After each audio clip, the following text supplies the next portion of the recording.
Hi అండి, welcome to my channel అమ్మ వంటల వేదిక. మన healthy and weight loss day 11లో నేను చూపించబోతున్నాను బీట్రూట్ క్యారెట్ జ్యూస్. దీనికోసం బీట్రూట్ మరియు క్యారెట్ని చిన్న చిన్న ముక్కలుగా కట్ చేసుకొని ఇలా మిక్సీ జార్లోకి తీసుకోవాలి. బీట్రూట్ కంటే క్యారెట్ కొంచెం ఎక్కువగా తీసుకోండి.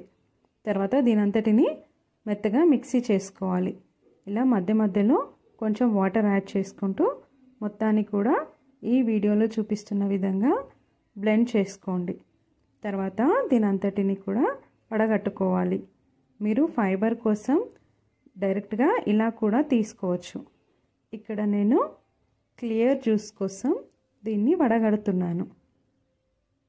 చూసారు కదా, ఇలా కొంచెం కొంచెం వాటర్ యాడ్ చేసుకుంటూ మొత్తాన్ని కూడా వడగట్టుకోవాలి. తర్వాత దీనంతటిని సర్వింగ్ గ్లాస్లోకి ట్రాన్స్ఫర్ చేసుకుందాము.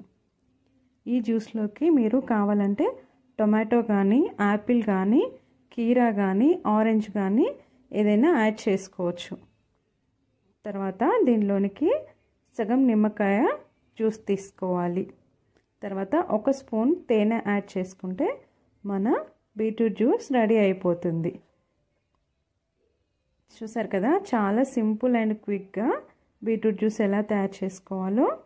ఈ బీట్రూట్ రక్తాన్ని శుద్ధి చేసి రక్తహీనతను తగ్గిస్తుంది. క్యారెట్లో ఉన్న విటమిన్ ఏ కంటి చూపుని ఎంతో మేలు చేస్తుంది. ఈ జ్యూస్ శరీరానికి అవసరమైన యాంటీ ఆక్సిడెంట్స్ను అందిస్తుంది. చర్మం మెరిసేలా ఆరోగ్యంగా ఉండేందుకు సహాయపడుతుంది. రోగనిరోధక శక్తిని సహజంగా పెంచుతుంది. చూసారు కదా, ఇన్ని హెల్త్ బెనిఫిట్స్ ఉన్న బీట్రూట్ క్యారెట్ జ్యూస్ని మీరు కూడా డైలీ తీసుకోవడానికి ప్రయత్నం చేయండి.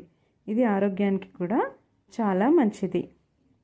మరి ఇలాంటి హెల్తీ అండ్ క్విక్ రెసిపీస్ కోసం మన అమ్మ వంటల వేదిక ఛానల్ని సబ్స్క్రైబ్ చేసుకోండి. Thank you so much for watching.